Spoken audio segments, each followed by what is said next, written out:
we're back. So, And we're back.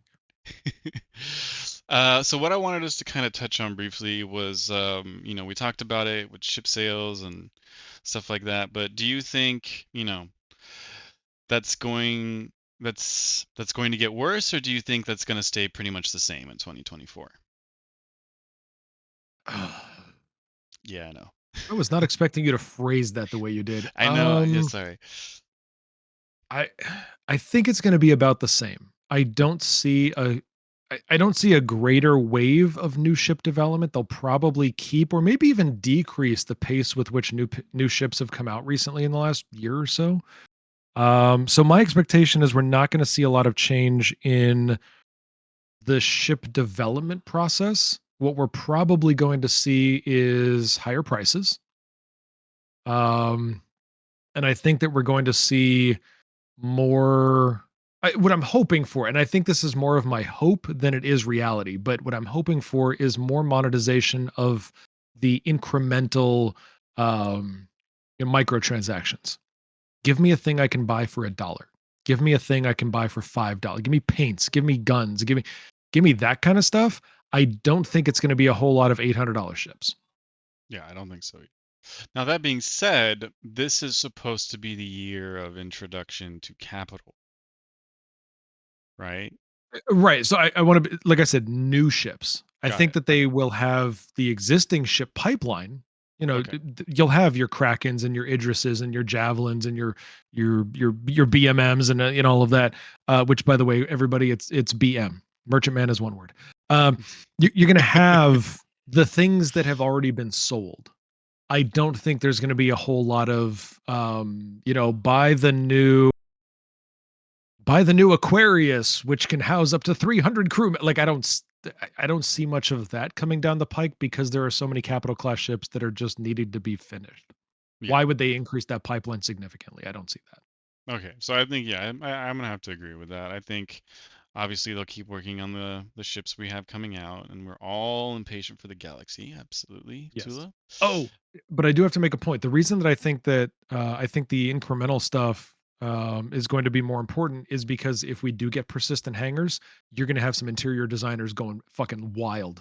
There's Yes. be like, I want mats, I want wall hangings, I want posters, I want curtains, I want chandeliers. I'm gonna make this whatever the hell I want to make this.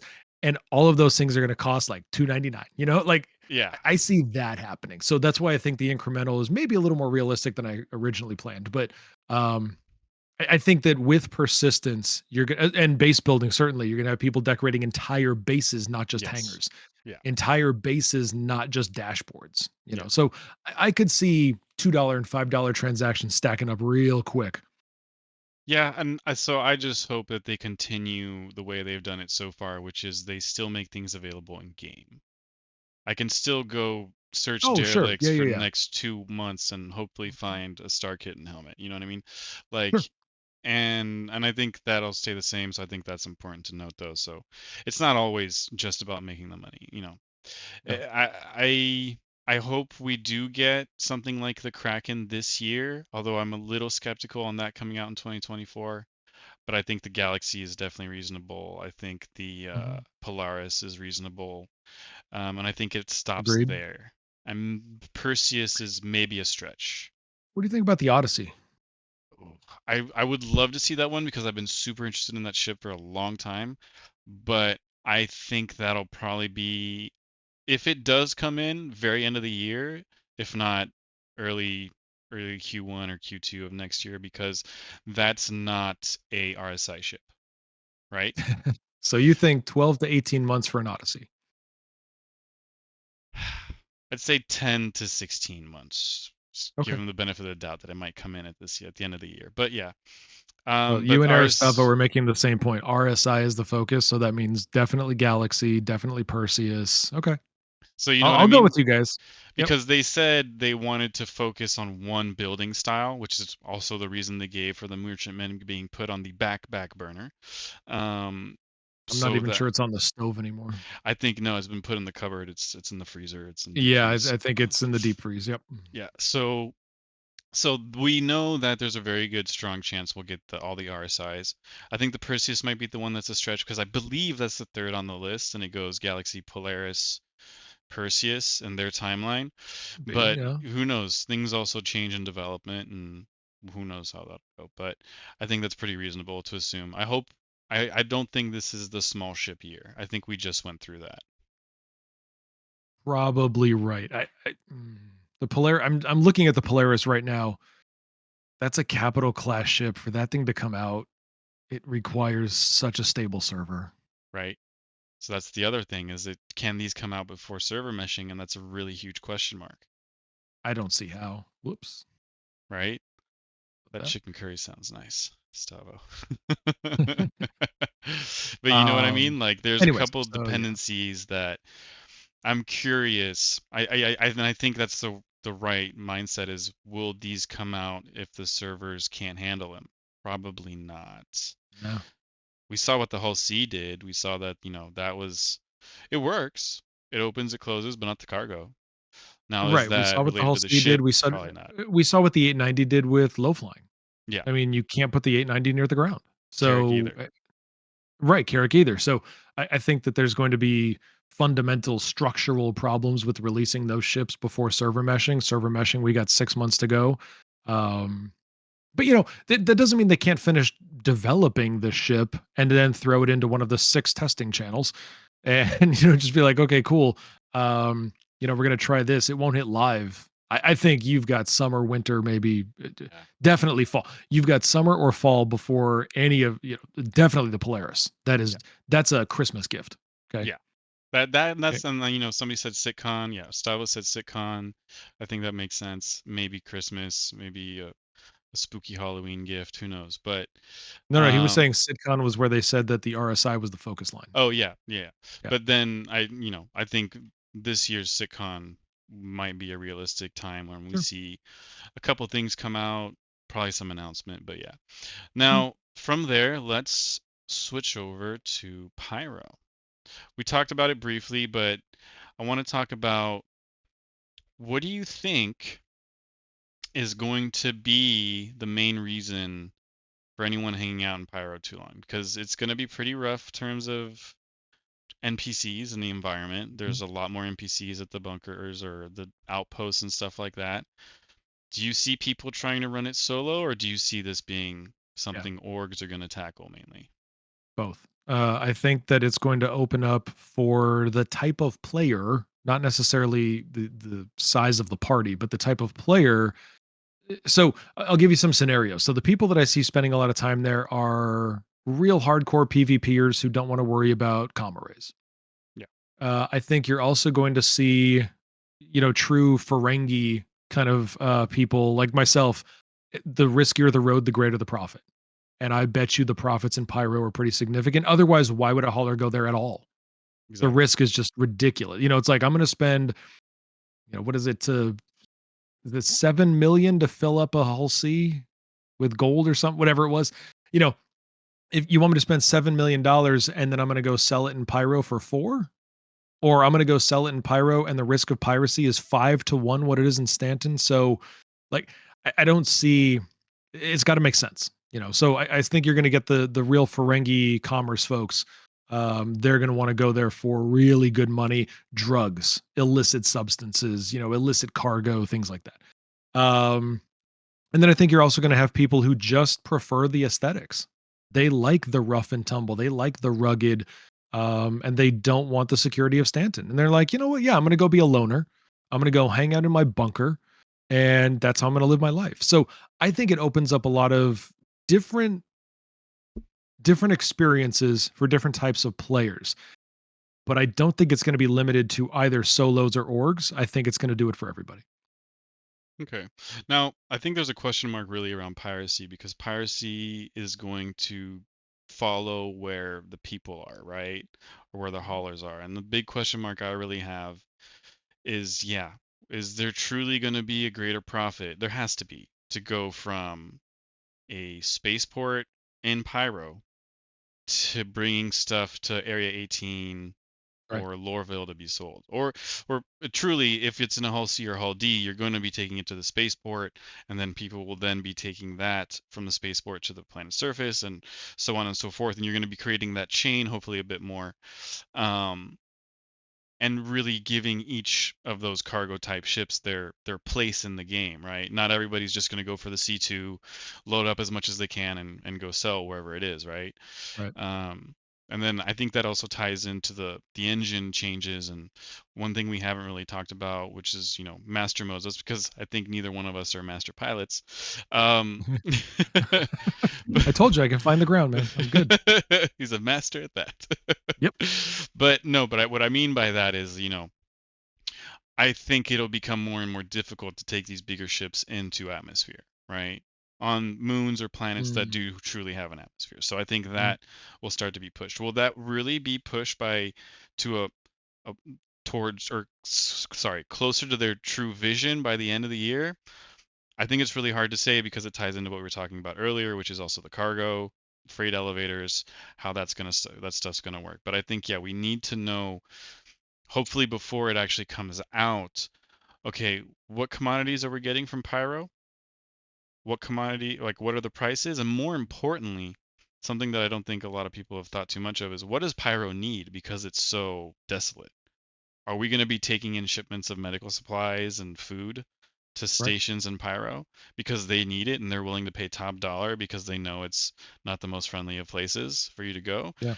And I think that's something that I really hope they expand on and that we maybe get a little bit more info because I'm looking forward to that a lot. I think that it's going to create a lot of cool scenarios, a lot of cool like how many people are available to come save my butt right now because I've got X amount of SU of you name it, that I need to get there or I'm going to lose. And then that'll Yep. be create this scenario on the other side of there's this guy who's got X amount of this, he's got only one friend with him, who's around to help me take him down and who's got another Right. cargo ship to come pick it up.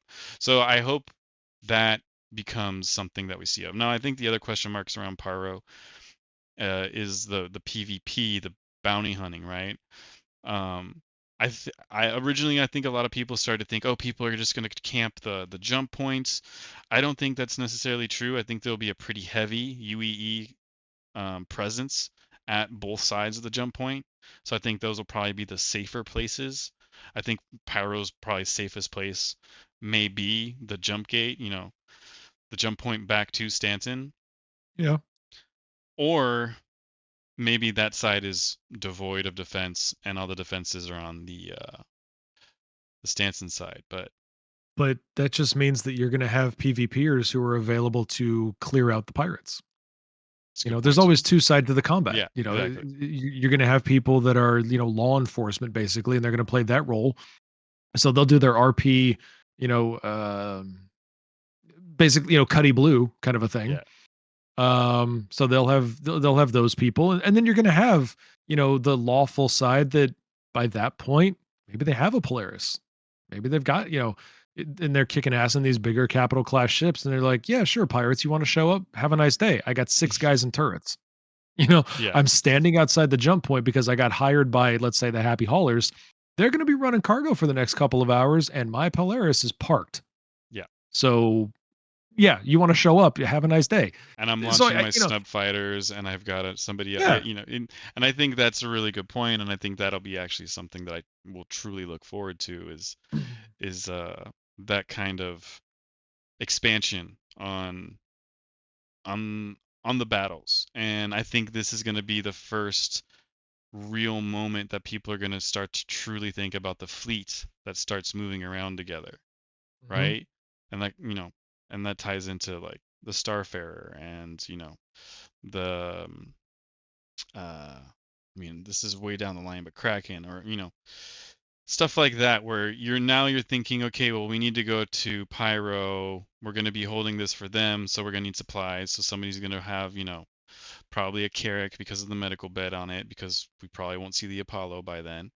Then so people will yeah. be in their Galaxy and stuff like that. Like, so yeah, I think you're right. I think that will kind of find its own place on its own naturally kind of organically within the verse, but Mhm. I'm not 100% convinced that piracy will be that high and right off the bat. I think I think if there's I mean there clearly be a huge influx of players there the first 3 weeks it comes out, right? Of course. Just out of curiosity, wanting to see something new and all that. But I think once that kind of dissipates and you have people starting to go back into a more normal rhythm, I think there's a chance that things kind of get pulled back into Stanton and Pyro starts to quiet down. And then maybe as commodities become rarer, or maybe, Quanta becomes a thing, who knows? But Sure. I all mean, that you're going to have maybe a moon that has resources that don't exist in Stanton.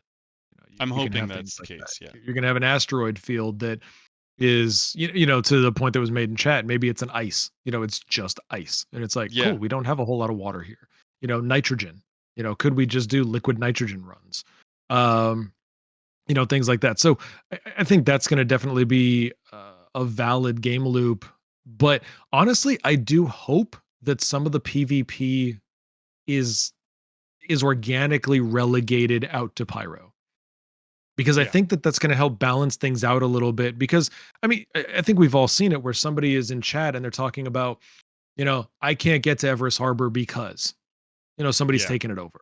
Yeah. Okay. I can't leave Grim Hex because three guys in Scorpiuses are standing outside, shooting everybody that, I think that if we can start to move gameplay to certain places, I think that that's going to be cool, but allow the crossover, Hmm. allow the cargo guys to go into the heavily piratey, pyro system, allow the PvPers to take over, um, Jumptown, or could we see a real Siege of Orison where we can intercept the Nine Tails as they come from Pyro before they hit Orison?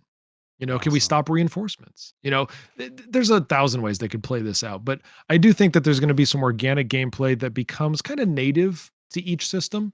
One is going to be a little friendlier, one is going to be a little pew pewy.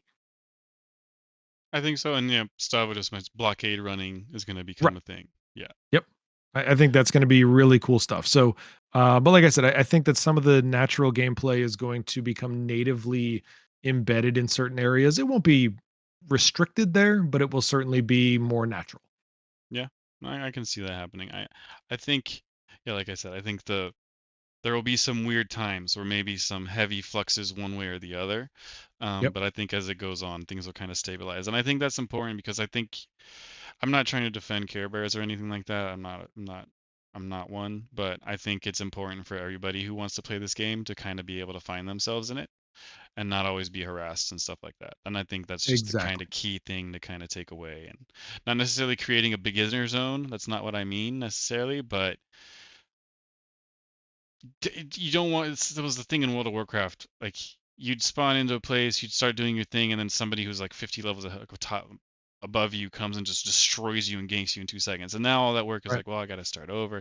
And I think that's something that keeps people out. And there's the whole griefer conversation in Star Citizen as well, and all of that.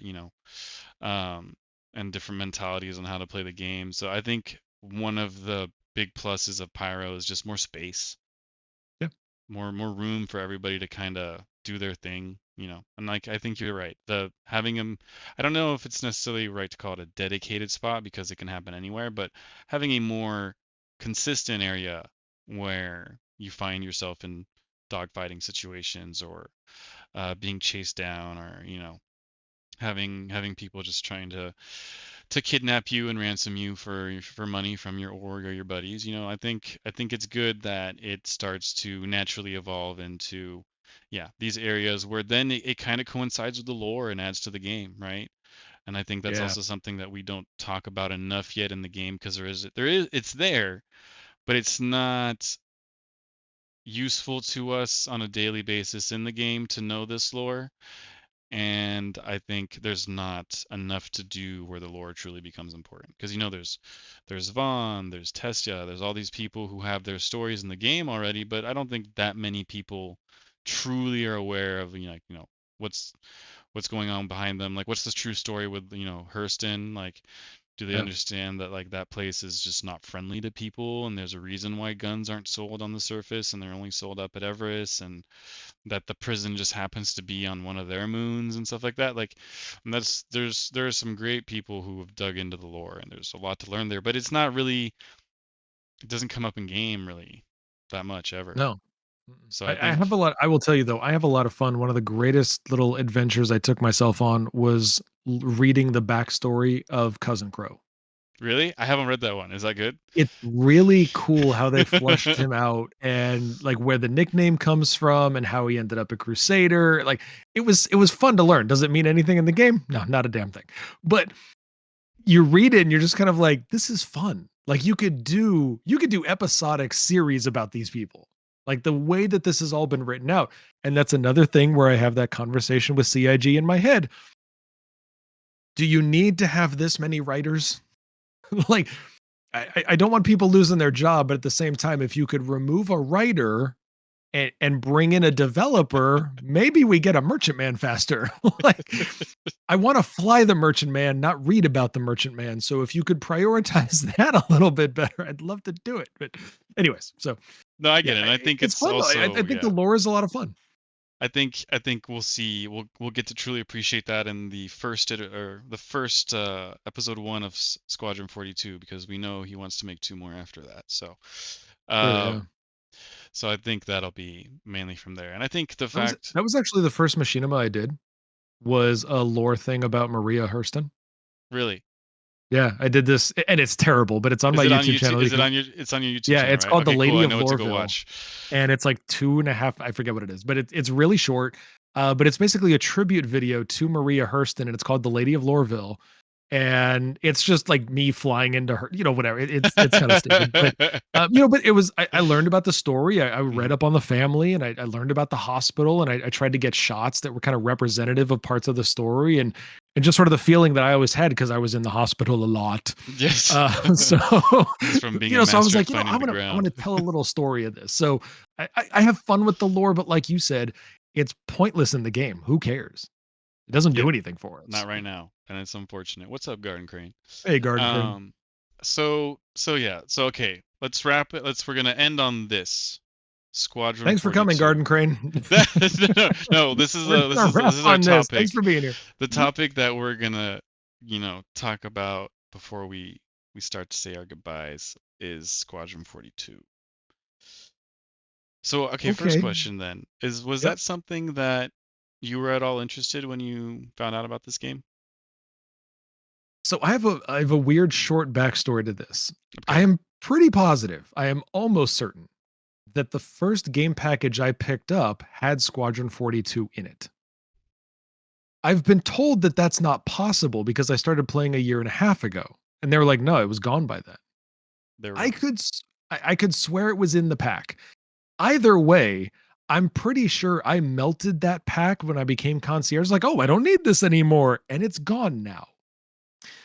So, I kept that did pack. I have Squadron 42? I don't know. I went to my buyback. I did that. I went to my buyback, and it's not listed in anything, but I vividly remember seeing it in a description somewhere. Whatever. Who cares? Either way, S- I don't have access to Squadron 42 when it comes out. I don't have that download. Do I care about Squadron 42? No.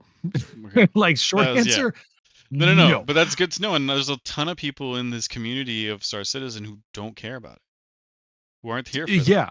Yeah. I am very impressed with it. What I saw come out of Sitcon with that 26-minute video, I think it was. Um, I was really impressed. I've loved what the idea is. I think it's cool, but I would much, much, much prefer to play the MMO than to play. I'm sorry, I'm going to say this just for the purposes of reference, than to play another Starfield. No, and I think that's fair. And I think it comes down to a pretty personal, feeling about games, what you like most and what you're interested in. And also, I think this is a better, okay, that's not the word I want to use. I'd say Star Citizen as an MMO offers a different experience that's more unique. And I think that's why people are more into that for sure. Um, I myself personally am excited for Squadron 42 because I'm more of a story-driven gaming person typically. Okay. And I've said it before, I've said it on past podcasts, I've said it on stream. I hate MMOs. I've never been a fan. The only MMO I truly played before this one was World of Warcraft, and that was 20 years ago. That's And a then but that's a big one. Okay. but that's a big one, right? Yep. I'm never been a fan of multiplayer MMO games. It's never been my thing until this ignited something in me that did not exist or that was very much dormant, right? Yeah. And I think that's part of why like we've both said now, I don't know how many times, this place is so pretty. It's so cool. Look at Screenshot that. simulator. It's so cool. But like, and I don't mind playing Screenshot Simulator for a few hours at a time. Trust me. Like No. I'm fine with that. That's how I get content too. That's how all of us do, Yeah. right? Like Yeah. you enjoy the scenery, and I think this game is more relaxing than people give it credit for when you're flying solo across the moon, looking at the sunset, and you're on Daymar maybe, and you've got Crusader up there, and you're looking at that bacon and all that. But so yeah, there's that. But yeah, I think for me, Squadron, I'm very much excited for because there's many people involved in it that I've been a fan of for many years. There's one person we didn't see in the 20-minute trailer of it that's we know is involved, and that would be Henry Cavill. Oh, yeah. He didn't appear. I do not. No, he did not. No, no, He did I not don't think. appear. I don't believe we saw I Gary don't think so. Oldman. We saw Yep. Daniel Day Lewis. We saw Mark uh, Hamill, Gillian Mark Hamill, Gillian Anderson. Anderson. Thank you. Yeah, amazing. But they hid Henry Cavill from us, and me and my story-driven person that just set off so many alarms. Like, why? I want to know when I get to see. I need to know this now. Like, but I want to why. And Cavill hates bad stories. That's why he left The Witcher. So what's going on? Like, no, no, no. So I am excited to play a good story, and that's all I'm hoping for. Now, I'll clarify my point in that I will almost certainly buy it, mhm, because I want to see it. I think the story is great. Everything I know about it is exciting. I had no interest or knowledge of it when I got into Star Citizen. My friend Bloodside Gaming, he's the one who introduced me to the game. And I mean, to your point, I loved the story of Starfield. I loved the story of Halo, the entire Halo. So I loved all the story that was written into that, all the lore, all the great twists and turns and ups and downs and Star Wars and all. I love a great story. That wasn't why I backed Star Citizen, and I do say that. I backed Star Citizen. I couldn't care less if they ever publish Squadron 42. Give me Star Citizen. But when 42 comes out, yeah, I'm playing it. yeah. I'm And not missing that. so to go back to why I said it was an option. Okay, so I don't know if it was in a pack, but when I bought my starter package for the game, I bought a Titan. I had the option for $20 to have Squadron 42. I am Yeah, me so oh too. so very happy to have taken that option, and somehow I carried it over into my Andromeda package that I upgraded to. Then I Awesome. believe that it's only in the last 6 to 8 months that Squadron 42 is no longer available. But I know that I paid $20 for Squadron 42, and I am very happy about I that. think it is more than 6 to 9. I think it's been gone for a year maybe. Okay. Because I remember people getting really upset shortly after I joined, and like I said, I've been playing for a year and a half. Mm-hmm. I think it's a year maybe, Because I but bought I had that same thing. I remember that additional cost, and I was yeah. like, "Oh, $20 for a game or 10." I think I wanna say it was 10 bucks, but whatever it was. Oh, man, you've really got me thinking it exists. I'm so that I have it, and I'm 95% sure because I don't want to say 99%. There's always a little bit more uncertainty with me, but 95% sure that is exactly what happened. And I know I did not spend more than $20 on it. So, I mean, I am excited to play it, but again, I heard about Star Citizen and came to back Star Citizen. When I was given the option for Squadron 42, it was the same reaction. It's like, oh yeah, I'll take this for $20. Why not? Nope, I'm It'll wrong. be cool. To add on to that, Tired is talking Nope. about cannot be I repurchased from buybacks. Ah, Yeah, I just found my starter pack. It's $70. There is no Squadron 42. Damn it. So I must be remembering what I didn't opt for. Damn it. Oh well. I mean, Well, not he that, was like I said, also not that it saying that matters. it wouldn't show up in the buybacks. It's not on my receipt either. So I Oh, paid okay. $70 for a Titan. That was it. I got what I paid Got for. it. Okay. Yeah, I'm pretty Okay, sure that that's a answers good that point. question. But that was a good point. Yeah, it was like 10 or 20, but it was probably $20. And I was like, this is already a $70 game. I'm not making it a $100 game. Yeah, because I So, mean, I okay. totally went for the Titan as a starter. I was like, I don't want the Aurora. Ooh. Oh yeah, I was like, because I, like I said, I was getting guidance from Bloodtide. He was like, "So this is what you want to do." Like he didn't tell me to buy the Avenger, but he Right. was guiding me on like what initial gameplay was like, and I was like, Hmm. "Well, I think I'm gonna go big or go home, so I'm gonna get the Titan, because that's a big ship." Um, yeah, so I definitely, but I do remember that being an option, and obviously I just opted out of it. I didn't do it. Craptastic. By the way, this first receipt that I have from them looks great compared to the crap we get now. Really? I need to go back and look at my Yeah, like it's all receipts. blue laser lights and it's like shit's got colored font and Maybe that's the proof that they've been just pouring more people in development and well, they this is don't. the one from 2022, so clearly they need to pour more people in because now they're just, I don't know. Anyways, But yeah. so oh, that's weird. Okay.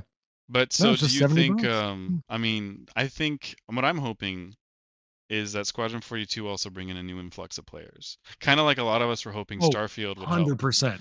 bring, a bunch of new players into Star Citizen. I don't think it had the desired effect with Starfield, but Squadron 42 definitely. I think Yeah. once people play that, they're going to be like, "Wait, I can play this with my buddies now?" Okay, hold up. Yeah. We Like, briefly touched on that at the beginning of of the episode in that, when you were talking about what are people's how do I put that? What are people saying? Like, is that, "Oh, is this game playable now? Should I buy the game?" Blah, blah, blah. yeah, The question I've seen more than any other for the last 3 months or 2 months, actually, for the last 2 months has really been, "I haven't played in forever. What's changed?" yeah, A lot of the guys who gave up are suddenly coming back, and I think some of it is CitizenCon. yeah. I think some of it is, kind of the write-ups in the media after that, like, "Hey, it may not be a scam." Um, Some of the bigger but I think a content lot of their creators, yeah, friends yeah, I think a lot of their friends are chiming in and they're being like, "Dude, this is not the game you quit. You need to come back." yeah, I'm seeing a lot of that. So yes, when Squadron 42 comes out, everybody's going to be hearing about the MMO version and they're like, "Hell yeah, I want Red Dead Online, not just Red Dead." exactly. And Yeah. I think that's a really good way of putting it too. Is like that's their single player gateway into the world of the universe of Star Citizen, and I think that'll be great. Sure. I am looking forward to it. Did it have any bearing on me getting Star Citizen? No, but like to kind of elaborate on what you're saying, like yeah, there's tons of people who are not coming back to the game. They've been gone for a year or two. Also, the reality of when they may have played it 2, 3, 4 years ago, 5 years ago, the PC requirements weren't exactly the same. So some people may True. have lost the ability to play it and may have just be getting it back now. Fair. Um, I think one of the key things with Squadron is also going to be the fact that it'll be more optimized, so more systems will be able to run it. Yep. Definitely get people more excited.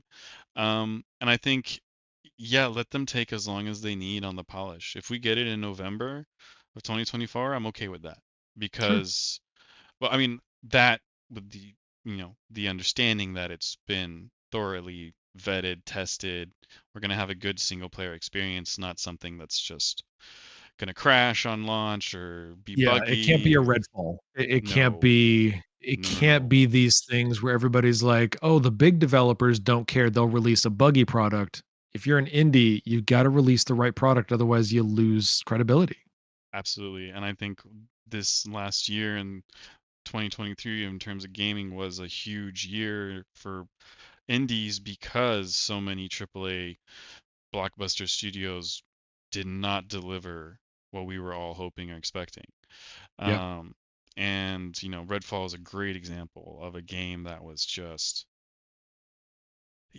not the greatest concept, but just so buggy and just broken when it came out. Nothing Mm. worked. Like I watched so many YouTubers make videos, and I watched so many people stream that game. I had no Yeah. desire to play it, but then then there's the elephant in the room with everybody saw, the day before and all of that, and Yep. that was a disaster. But that wasn't a AAA studio. That was a small studio claiming to be making a AAA game.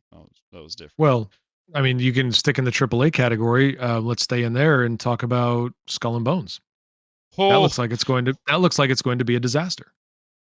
oh man, so that's the one I've been waiting for since the day I first played Black Flags, and I love that Assassin's Creed. It's my favorite of all the entire series. Skull and Bones, I've been following that since they first announced it, what, in 2013, 14? No, 15. Yeah. Something, 14 or 15. It Uh, was a year after Black Flag came fif- out. yeah, I want to say 15. Okay. Something like Yep. that, yeah. Um, but Long, long so ago in an ocean far, far away.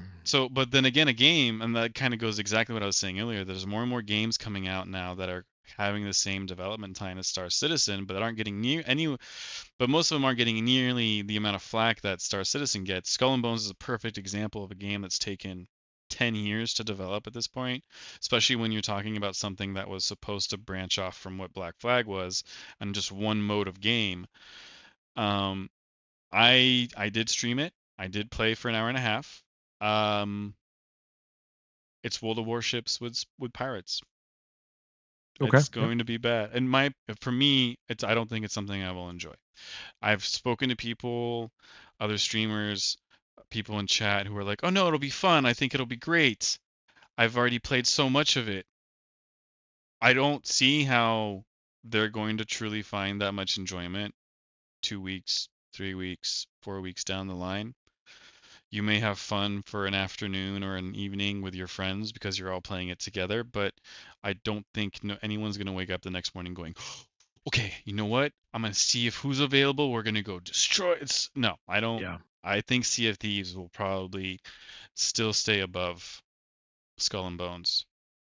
I think you are very right. I've seen other streamers. I was supposed to be. I was in the beta test program. I was supposed to beta test it and stream it, and they completely screwed up my account, and I lost access the day of. And I was like, I That's can't download, I can't access, I can't do it. What's going on? And it took them forever to even try to resolve it, and they never resolved it. And but everything I watched, everybody I've spoken to, the only ones that are really praising that game are the fanboys who are just dying to see it. I think it's yeah. kind of that buyer's remorse thing. It's like, I've waited so long, it has to be good. And it's like, you've waited so long, and unfortunately, the studio has just destroyed it. Yeah, and I think I learned my lesson with Kingdom Hearts 3. I'm not buying into that crap anymore. I'm over it. Yeah. I just started playing Kingdom Hearts 2 again. I've been hiding that fact from everybody because I love that game so Right. much. But We won't talk about that. okay, my little guilty pleasures. But no, I can't see that game. I just can't. I just don't see how that can do well. It's been a complete travesty of development. It's been a complete horrible communication around it. They went and redesigned something because the last playtest they did a year ago was horrible. So There bad, yeah. was there was no FPS. Sorry, there's no FPS in the game, but there was no walking around with your character, which is something that was so basic in Assassin's Creed. How did you miss that one? Right. I mean, There's fundamentals. It's people are like, oh yeah, the boarding just being an animation is not going to be a problem for the first hour maybe. After that, you're going to just be hoping you can skip it every single time because it's not fun. Okay, so I did get into the beta program and I did test it out. right. Yep. What I saw. the biggest red flag for me right off the bat was the way you mined materials. Going with your boat up to the shore, doing some little mini game where you have to nail the green thing on the bar to be able to collect wood and minerals and stuff like that. I was like, It, no, it, that's not yeah. happening. No. It's fishing in Stardew Valley. Yep. Yeah, and I think that's probably funner.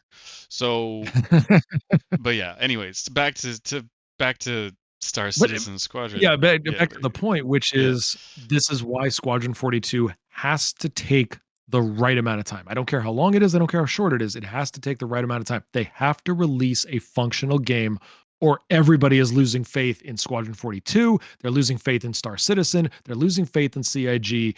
Everybody's going to be like, you had 10 years and a polishing phase to get that right, and you fucked it. No, yeah, we're just done. Like, when Star Citizen will never come out.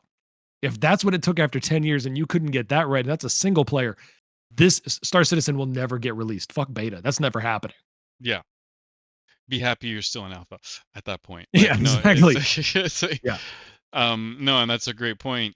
So I don't necessarily believe it could be a complete nail in the coffin because, I have to give as much shit as I gave the people, was it Hello Games that made No Man's Sky? I can't remember the Yeah. development studio. I think I it's think so. Hello Yeah. Games. But Yep. as much shit and flack as that was thrown at them at the release of No Man's Sky, by the way, last game I ever pre-ordered. Um, Ah, okay. that I give them the credit of they stuck with it, and these last 2 years especially, they've managed to really change public opinion. But I don't think Star Citizen can go through that same thing because they've already been around for 11 years. Yeah.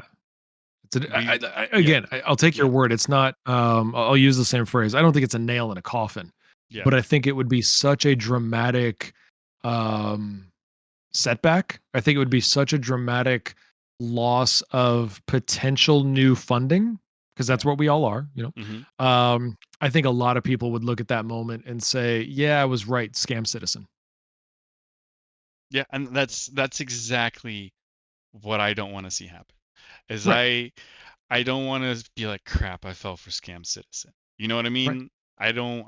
I do believe to a certain extent in the ambition and the project, but like you said, I'm not blindly buying into everything that is happening. I'm not a fanboy of Chris Roberts. I work with a lot of people like Chris Roberts in real life, and I love them all to death, but they're very difficult to deal with at times. So it's just the reality of being a creative. You know what I mean? Yeah. But at the same time, I don't know. I wouldn't want that to happen to Star Citizen precisely because no, no, no, no, no. Let's see this to the end. We've gotten Right. this far now. Like, don't do that. And I think 318 maybe might help with some lessons for them on that. I think Probably. from what we've seen, it looks already to be in a really good state. I have a suspicion that some of us might be able to test it before it goes into a full release, and I'm hoping that's the case. Um, Interesting theory. I hadn't thought in that direction. I'm pretty okay. I mean, because let's be realistic, right? They're not going to go hire an external testing company because A, there's just nowhere near as many that exist anymore today because big studios don't test. And B, I don't think they have the internal staff to truly do enough testing on a big enough scale. So I think, and I rightfully so, I don't see this being an issue. They will probably turn to the community, whether it be just the Evocadis who own Squadron 42, who would make sense to me because those are the people who know how to go debug, find the problems, and report them Yeah. properly. As I soon as think, you said that, my thought was Evocati. and I think that's what I've been thinking over the last couple of months is probably where it's going to go. Okay. I could see that happening. And I wouldn't have a problem with that. Like again, I'm I fine. don't care, but Yeah. it would make sense if they did it. I think that would be probably the best way for them to do it, unless they've, really truly are able to test the crap out of it on their own, which is good for them. Hats off. But I mean, you've it's got tough if us. they man, if they turn it over to Evocati technically late in a polishing phase, if there's major problems that are found, that's a delay, man. I mean, that's a skull and bones delay. Right, but wouldn't you rather that happen with an Evocati group than on a full Oh, sure. release, right? Yeah, no, absolutely. But again, going back to how does, what's the priority system there? Hmm. If that was what they thought was the best way to test this game was let's turn it over to Evocati when we're 3 months from release or 6 months from release. It's like if that was your plan, like if you didn't have an internal testing system before and your plan was to flip it over at the second half of your polishing phase, the major bug is going to kick you into 2025. The major bug is going to kick you into 2026. Well, there's That's also the reality that yeesh. there's nothing that says that they couldn't have brought on a couple key players who already are throwing in tons of hours or are very skilled at the game, Oh, having sure. signed an NDA, and then, Oh, when the game yeah. releases, we find out, oh, maybe Avenger One or Salty Mike or, any of those guys.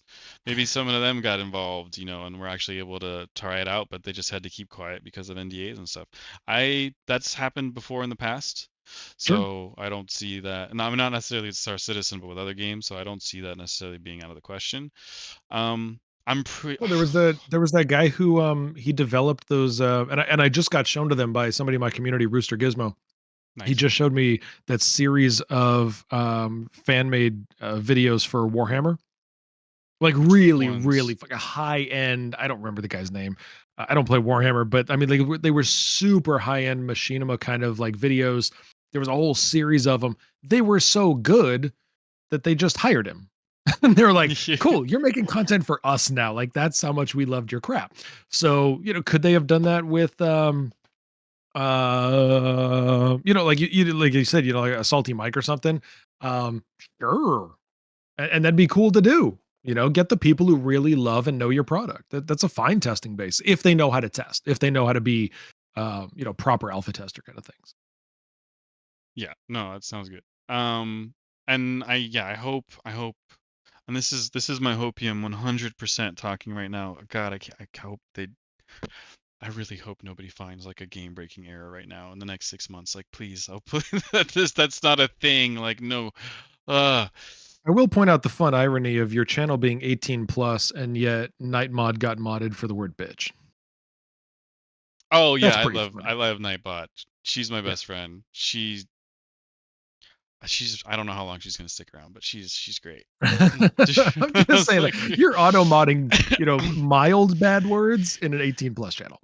which is I don't understand. That's a Twitch thing because I have when I go to another buddy's Yeah, you can turn it channel off. when I see stuff like that all the time, I have to click and be like, no, this is fine, this is fine, this is fine.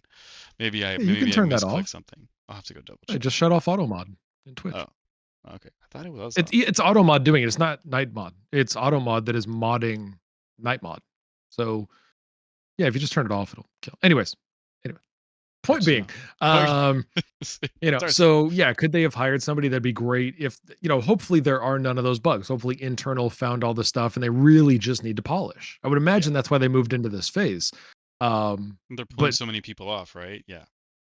well, I mean, yeah, exactly. And plus, the one thing that we have not talked about at all tonight, never even mentioned it, never even referred to it, was the fact that they just bought Turbulent. Yeah. So they now have this formerly, up until recently, formerly external team that I'm hoping, and I think I'm seeing it. I think that we are seeing the results of this.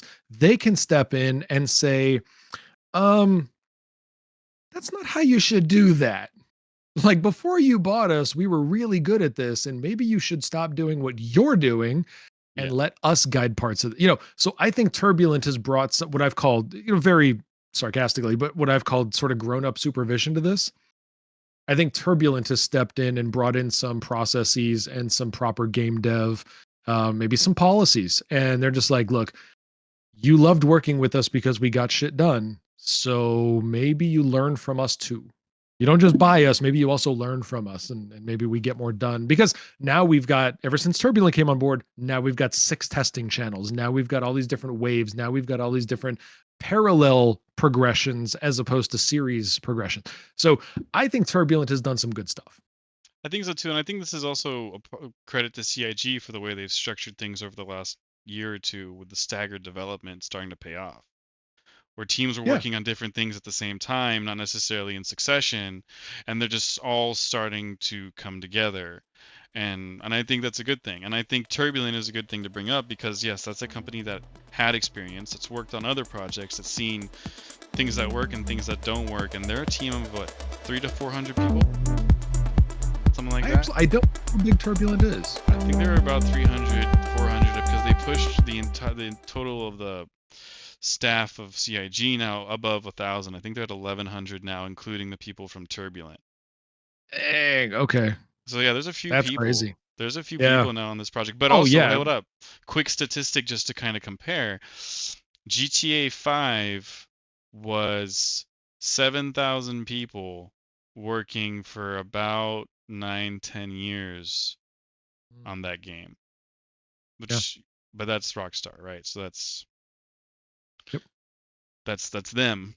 But but it's interesting to see now that a studio like CIG over the last 11 years, well, they've grown. Yeah, Oh 1,100 yeah. people. Yeah, and they have Tons. they always say we can't hire enough people right now. Like we're trying. Like, Right.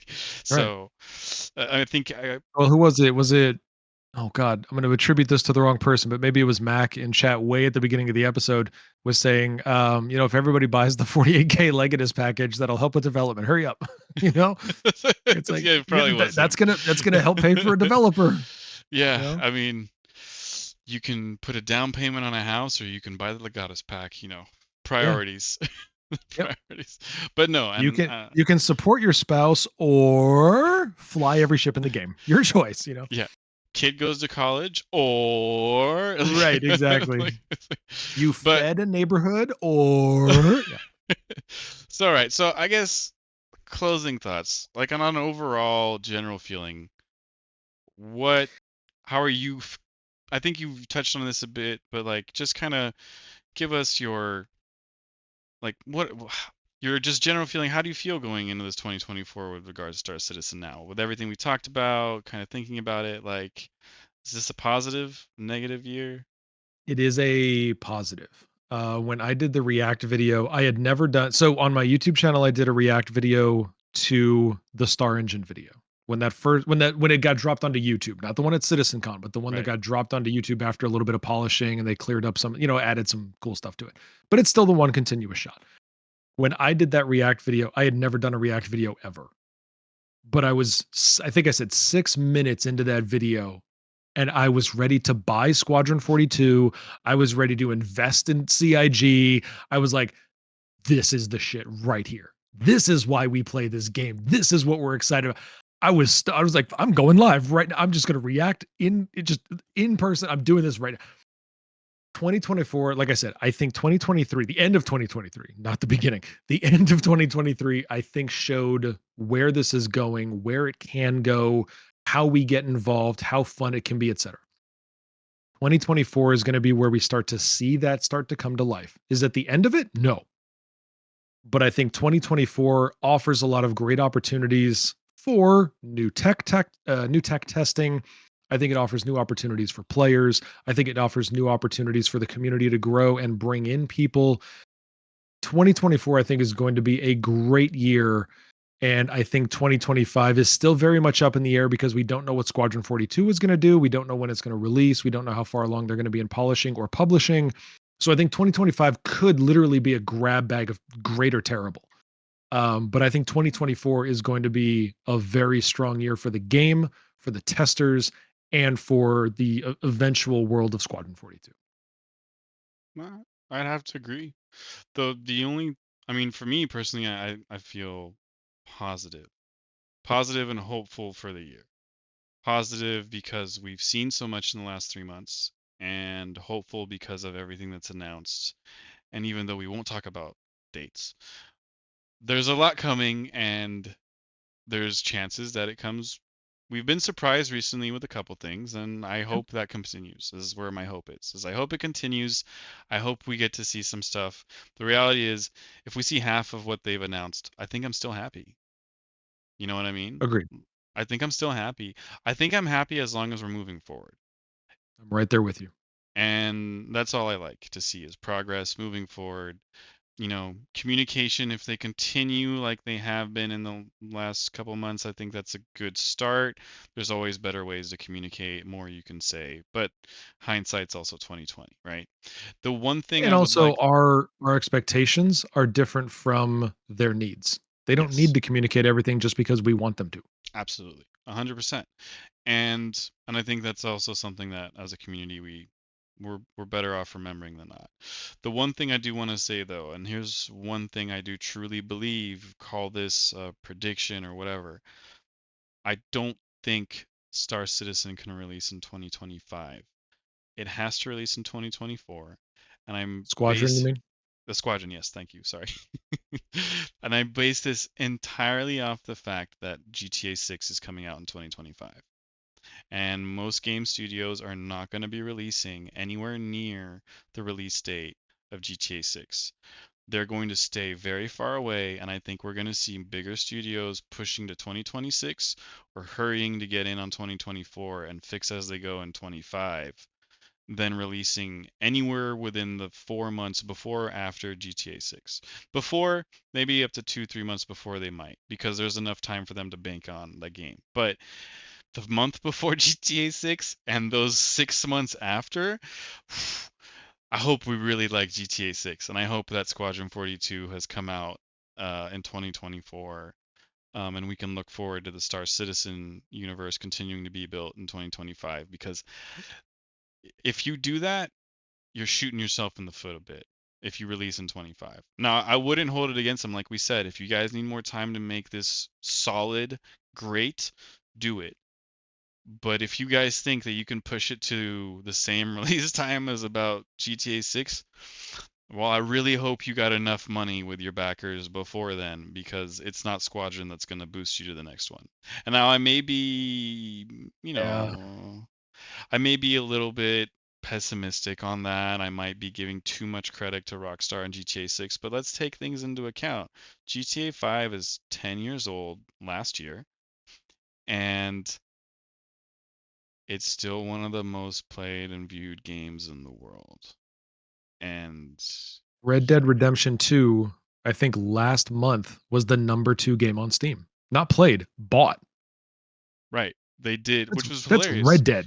Like that Yeah. literally they gave up on Red Dead and it's the number 2 purchase game on Steam. Are you kidding? Like, I saw that and I couldn't yeah. believe it. But there was also a huge sale around it, so I think people were like, "Oh, it's the now or never" Who or cares? They something. bought a Yeah. game that for the Yeah. most part they know the studio is not working on or even supporting. Like Yeah. literally there's hackers every city. There's hackers everywhere and Rockstar's like, "Oh, sad for you." But it's like, "Okay, here's my $20." Like I'm one of them. It's a great game. So, yeah, I think Rockstar gets its due. Sure. Yeah. So I think that's pretty safe Mhm. to say. But yeah, Yeah, anything else you I want would to agree. add? No, I think that ending it with optimism is the way we should. I think Yes. that we are both realistic about what may or may not happen. And I think that 2024 should be and will be a good year for CIG and for the rest of us. I believe so too. I will continue to, play this game and be vocal about it with the community when things are good and also bad. And I think yeah, hope is the key word. I don't want to say hype because I hate that word now.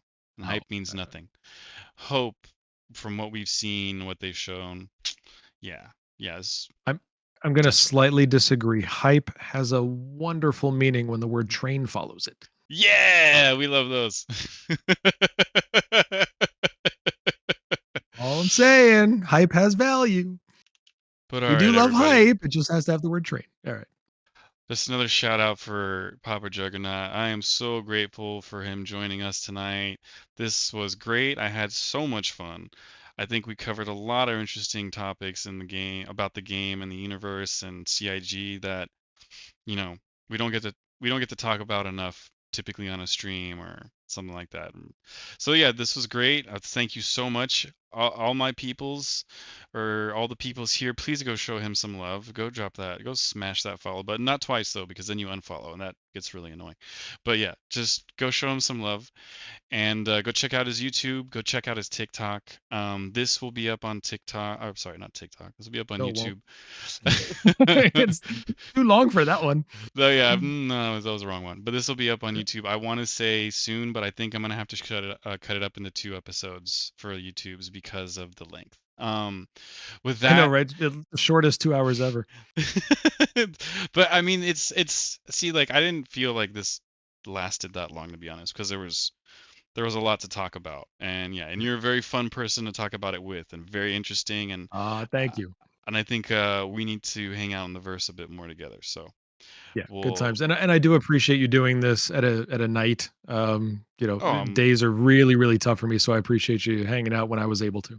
oh, of course. I'm always willing to accommodate as long as I can. Yeah, and if I can, I will. And I think this was great anyways, so no. Yeah, we'll have to do it again on your channel soon or something like that. Yeah. So, Thank you to everybody that tuned in. I appreciate you guys being here, whether you came from Latired's community or from the PJ party. Thank you so much for hanging out with us tonight. Thank you for your comments. Thank you for teaching us some stuff that we were asking questions about. Really had a fun time reading everything you guys were saying. So thank you for that. Right. And yes, you guys were all absolutely amazing. Thank you so much for the interaction. It helps us as streamers so much, and Yep. it's so nice to be able to chat with everybody. All right. Curtains, everybody. Everybody have an amazing evening. I'm gonna wait. No, sorry. What am I doing? We have to go find somebody to raid. What is wrong with me?